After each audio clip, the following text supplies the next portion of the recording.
kalau di zaman saya Al, itu biasanya berlaku pada saat mengungkapkan perasaan hati gitu ya. Iya, iya, Itu iya. lebih afdolnya lewat surat. Ya. Ketika berbicara secara langsung itu lebih baik daripada teks, ataukah teks lebih bagus daripada berbicara langsung? Bukan setiap kita mau ketemu orang, mau bicara sama seseorang, video call, video call, video call. Ya. Ada loh yang seperti itu. Kesel kadang-kadang kita. Pengalaman pribadi rupanya. Iya benar, benar.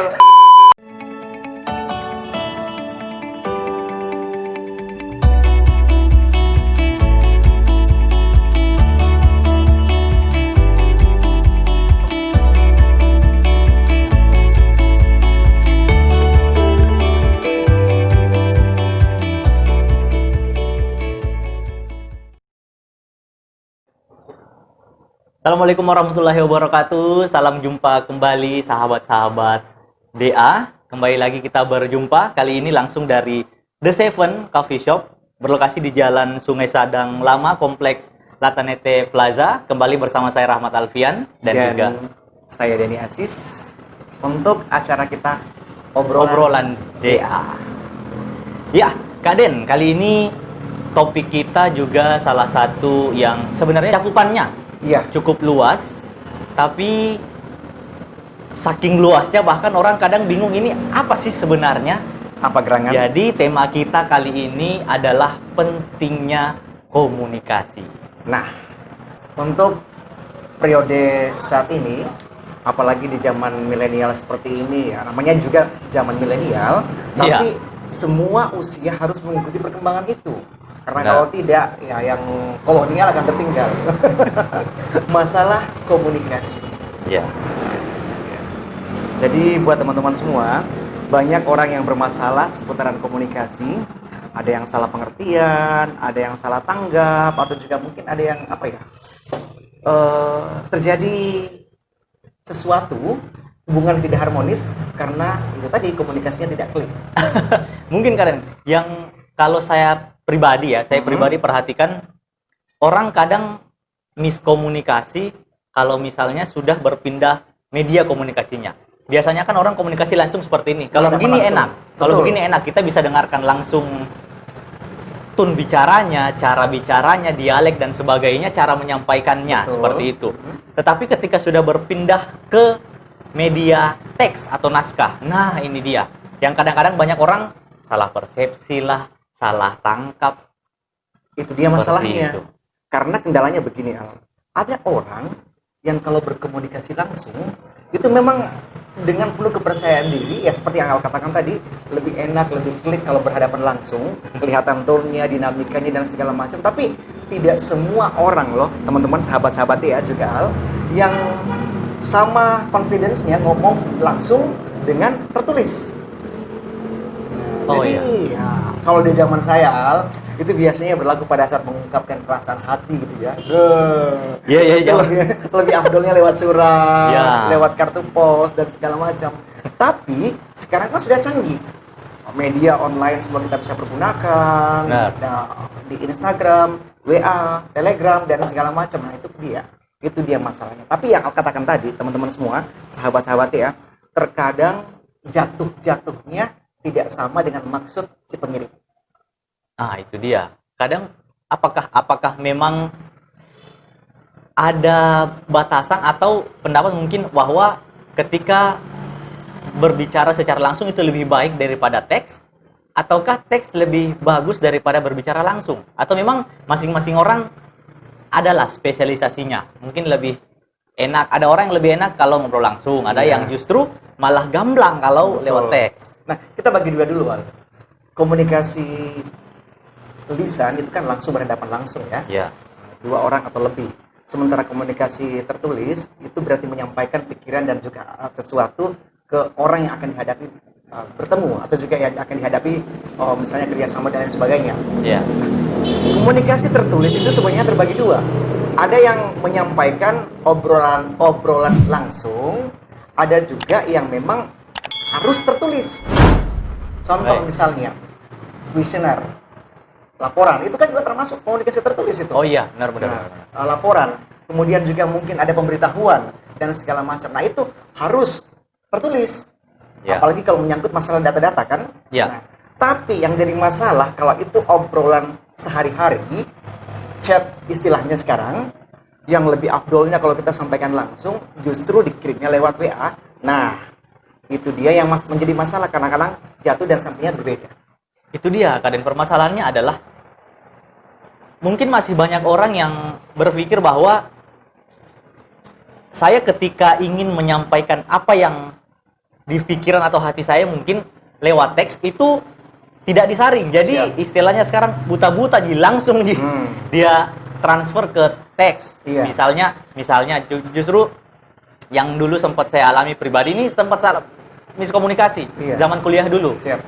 Zaman SMS dulu, masih BBM dulu. Masih BBM. Zaman teks dulu. Itu masuk di grup. Kalimatnya gini. Sudah ada dosen. Selesai. Iya. Ya kita semua buru-buru udah satu kelas dong. Betul. Iya, sampai ke kelas. Nah, ternyata maksudnya dia bertanya. Lupa tanda baca. Lupa tanda baca. Nah ini dia maksudnya. Seperti itu yang kadang-kadang beberapa orang masih kesulitan, mungkin juga termasuk saya pribadi. Betul. Bagaimana mentransfer komunikasi lisan ke tulisan.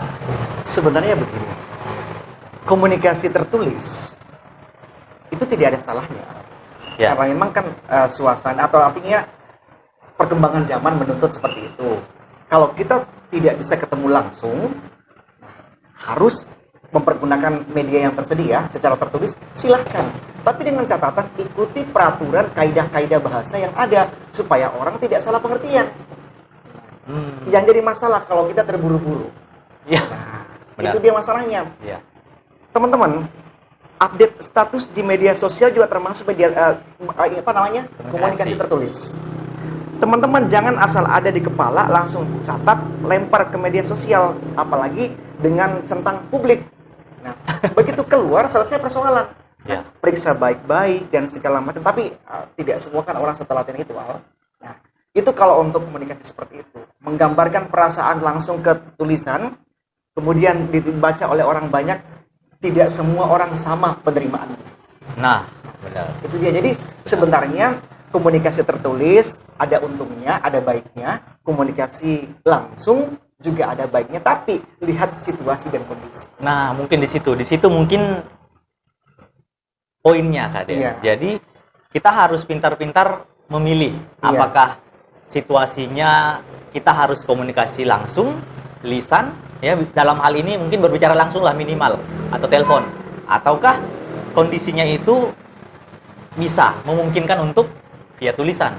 Seperti itu ya. Beberapa teman-teman sempat mengeluh terjadi perbedaan pendapat atau juga terjadi masalah, ya meskipun tidak besar sih, tidak terlalu efek, tapi kadang-kadang ada rasa yang terluka kan, karena komunikasi tertulis yang salah. Benar. Misalnya, ya kita kan di ranah Sulawesi Selatan, Bugis Makassar ya, penempatan kata ki, misalnya begini. Alfian nanya, di mana alamat atau di mana terjadi hal-hal seperti ini. Nah, tiba-tiba dia nyundul misalnya di grup, lihat ki. Nah, mungkin maksudnya yang mengirim itu sopan kan, lihat ki, berarti kan silahkan dilihat. Nah, tapi jatuhnya mungkin al bacanya, lihat ki, coba kau lihat. Oh. Nah, itu kan dua pengertian berbeda kan? Iya. Nah, itu pernah terjadi masalah di grup. Nah, seorang pejabat di grup ya, iya benar. Seorang pejabat pernah bertanya sesuatu, tiba-tiba ada staf yang menjawab lihat ki di sini. Maksudnya orang itu silahkan dilihat. Silahkan lihat. Tapi jatuhnya dia lihat ki, coba kau lihat itu di situ. Nah, itu. Nah, ini di Sulawesi Selatan. Ya. Saya yakin di tempat-tempat teman-teman yang lain di daerah Sumatera mungkin atau di Jawa juga ada pernah kejadian hal yang sama. Jadi begini saja sebenarnya. Jika di ranah tertulis, silahkan pergunakan tanda baca dengan tepat, silahkan kata perintah dengan baik, pergunakan kata perintah dengan baik agar tidak salah pengertian. Iya, sebenarnya ya itu poinnya. Jadi pelajaran bahasa Indonesia yang kita pelajari dari SD itu sebenarnya segenting itu. Betul. Sebenarnya penggunaan tanda baca, penggunaan huruf besar, huruf kapital. Betul. Ya kan? Karena itu pun persepsinya beda kalau di teks. Jangankan secara tulisan, orang kadang berbicara secara langsung masih kadang masih kadang-kadang salah pengertian, apalagi tertulis. Beda kasus di zaman saya misalnya, seorang pria ingin mengutarakan perasaannya kepada seorang gadis kan. Nah, memang butuh kalimat tertulis. Karena kadang-kadang juga ada orang begini loh, Al. Membaca pikiran, membaca karakter, membaca sifat dari seseorang itu dari caranya menulis. Caranya berkata-kata, caranya menyusun diksi dan segala macam. Itu. Nah, kalau orang-orang seperti kita kan jatuhnya ke situ kan ya. Nah, tapi kalau untuk kehidupan yang lain, itu tidak semua orang seperti itu. Jadi itu tadi, lihat situasi dan kondisi dan lihat siapa yang akan ditemani berpesan. Ya, itu juga penting sebenarnya. Nah. Jadi tidak asal ya, ada yang seperti itu. Tapi kadang juga orang berpikiran kalau ngomong begini santai. Betul. Iya. Tapi ketika memang harus berpindah wadahnya ke media tulisan, itu memang di beberapa situasi kita harus kaku. Betul. Agar tidak salah persepsi. Iya. Bagaimana Kak Den? Jadi itu tadi, kan kalau ketemu langsung, Al, itu kan butuh variasi, butuh improvisasi, sebenarnya, butuh gestur. Jadi itu bisa menekankan atau juga mempertegas apa yang kita ucapkan. Iya. Jadi itu dia. Sementara kalau bahasa tertulis kan lempeng-lempeng saja. Iya, orang pun terimanya ya sesuai apa persepsinya orang. Kita tidak tahu sampainya seperti apa ke orang itu. Dia tantangannya kalau dia tulisan. Contohnya saja, ada kata kalimat seperti ini. Anggap misalnya saya kesel sama Alfian. Saya kepengen menyampaikan, Al, saya marah loh. Kan kata itu. Tapi kalau saya kirim dengan tertulis, Alfian, saya marah loh. Mungkin bayangan Alfian itu saya sudah semarah apapun. Tapi kalau ketemu saya cuma bilang, Al, saya marah loh. Nah itu itu kan. Itu dia Kak Den. Ada masih, kalau kita ketemu langsung, masih ada sesuatu yang bisa ditawar. Ya. Beda dengan tertulis. Iya, contoh seperti tadi misalnya. Kalau kita ketemu langsung mungkin Kak Den akan berkata ya, Al, saya marah loh. Betul. Tapi mungkin ketika harus berpindah ke media tulisan, ada redaksi yang harus diganti misalnya. Betul. Al, saya marah. Itu beda. Itu kalau saya marah beneran. Ya. Itu kalau saya marah beneran. Tapi kalau saya ingin mengekspresikan kata Al, saya marah loh, mungkin ada kalimat pengantarnya. Ya. Sebelum itu. Jadi tidak semua kalimat lisan bisa dipakai di kalimat tertulis dengan pemahaman yang sama. Benar. Itu dia yang kadang buat keributan itu Kak Den. Apalagi di grup-grup besar. Betul. Tapi kalau misalnya lisan dengan tulisan Kak Den. Iya. Kalau video call bagaimana? Oh iya, betul. Ini juga termasuk ranah bahasa tidak langsung, komunikasi tidak langsung, tapi saling melihat. Apa itu semi langsung? Nah, itu dia. Nah, iya. Bagaimana Kak Den? Video call. Kita mau kasih tahu buat teman-teman semua, video call itu adalah salah satu aplikasi bukti kecanggihan teknologi. Ya. Tapi tidak serta-merta harus dilakukan seketika kita mau. Maksudnya? Maksudnya seperti ini. Anggap kalau kita sama-sama laki-laki nggak ada masalah kan, Al ya? Apalagi kalau kita sudah akrab. Ya. Contoh, saya berteman dengan seorang wanita akrab banget di kantor, teman kantor saya. Ya. Nah, begitu pulang kantor, kemudian saya ada keperluan. Ya. Saya langsung video call. Oh. Mungkin saja dia tidak siap untuk ditonton oleh orang lain. Apalagi kalau perempuan itu berhijab. Bisa saja di rumahnya dia cuma pakai daster, maaf. Nah, tiba-tiba kita nelponnya langsung dengan video call tanpa embel-embel izin. Ya. Ingat teman-teman, untuk video call kepada seseorang itu harus izin dulu. Itu pun juga sebenarnya video call gunanya dalam keadaan darurat. Ya. Contoh misalnya, Al, saya nitip buku dong di salah satu toko besar di mall misalnya kan. Ya. Tiba-tiba, Al, Kak Den, ada beberapa buku yang sama. Yang mana Kak Den mau beli? Video call lah. Contoh kasus. Iya. Atau saya nitip makanan. Ternyata makanan yang saya pesan itu ada beberapa macam. Alfian harus menunjukkan, Kak Den, pilih yang mana kira-kira. Itu gunanya seperti itu. Bukan setiap kita mau ketemu orang, mau bicara sama seseorang, video call. Ya. Ada loh yang seperti itu. Kesel kadang-kadang kita. Pengalaman pribadi rupanya. Iya benar. Jadi saya pun sering mengalami yang sama. Ya. Nah, jadi kadang-kadang kan ada masanya, jangankan video call, Al. Kadang-kadang ada teman mau ke rumah dan kita kayaknya tidak berkenan untuk didatangi, meskipun kita sering kan, saya lagi di luar kan, kadang-kadang begitu kan ya. Saya lagi di luar. Padahal kita ada di rumah. Apalagi video call, langsung lihat ekspresi, sangat tidak bagus. Jadi teman-teman ingat, video call itu ada gunanya jika dalam keadaan darurat, tapi ingat, izin dulu kepada siapa yang kita mau telepon.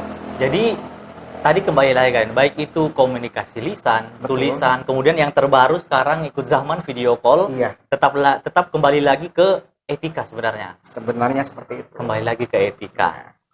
Jadi kita lempar pada teman-teman semua di penghujung obrolan kita untuk edisi hari ini. Ya.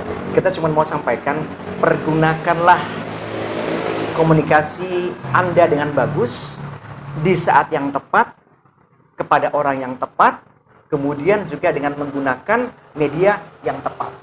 Silahkan menggunakan bahasa tertulis karena memang ada konteksnya jika memang dibutuhkan. Pakailah bahasa langsung atau komunikasi langsung jika memang memungkinkan untuk ketemu langsung. Ya, jadi kembali lagi ke etika. Jadi teman-teman silahkan, dan sahabat-sahabat dia juga semua silahkan mempergunakan, kita sudah disediakan banyak cara untuk berkomunikasi, seharusnya bisa memaksimalkan komunikasi kita. Lebih bisa mempererat lagi silaturahmi kita. Tapi di akhir acara kita, saya mau nanya, Al sendiri nyamannya mana nih? Tertulis atau langsung? Kalau saya pribadi, biar bagaimanapun saya harus langsung. Kalau saya. Begitu. Kalau saya. Karena ya itu, saya masih banyak sekali pengalaman kalau sudah pindah ke media tulisan, mungkin bukan saya atau mungkin orang yang saya temani untuk berkomunikasi, masalah persepsi saja sih sebenarnya Kak Den. Kalau ngomong langsung biasanya lebih enak karena kita bisa dengar nadanya langsung, emosinya langsung, seperti itu kalau saya. Kita alihkan ke ranah public speaking. Ya. Selama ini kan banyak teman-teman yang menghubungi saya, Kaden boleh nggak kita bikin pelatihan secara online? Nah, saya kok jatuh-jatuhnya lebih senang ke tatap muka langsung. ya. Karena saya kepengen melihat ekspresi, gestur teman-teman setelah menerima teorinya. Ya. Silahkan dipraktekkan. Beda banget kalau kita harus melalui media online. Ya. Apalagi sekarang lagi gencar-gencarnya ini kita belajar lewat online. Betul. Dalam Itu kalau jaringan. untuk ranah teori saja. Ya. Tapi kalau sudah mengarah ke praktek, nah itu kan sudah mengarah ke kesepakatan, kesepaduan antara Ya. tutur, gestur, dan juga mimik dan lain sebagainya. Itu dia. Tetapi apapun itu, silahkan kita memaksimalkan komunikasi. Betul. Wadahnya sudah banyak, caranya sudah banyak, kemudian itu yang seharusnya kita lebih bagus lagi dalam berkomunikasi. Apalagi sekarang teknologi semakin berkembang. Semoga dengan adanya teknologi ini kita lebih bisa memaksimalkan komunikasi kita. Dan juga pastinya kalau misalnya teman-teman ingin dan sahabat-sahabat dia semua ingin lebih mendalami lagi tentang cara berkomunikasi, silahkan gabung di kelas DA Public Speaking. Yes. Nah, teman-teman semua, demikianlah obrolan DA kali ini. Dan semoga apa yang kita diskusikan kali ini bisa bermanfaat dan lebih mencerdaskan banyak orang di luar sana. Akhirnya saya Denny Aziz. Dan saya Rahmat Alfian, pamit undur diri. Sampai jumpa lagi di episode selanjutnya, tentunya di channel DA Public Speaking. Belajar bersama, Cerdas bersama.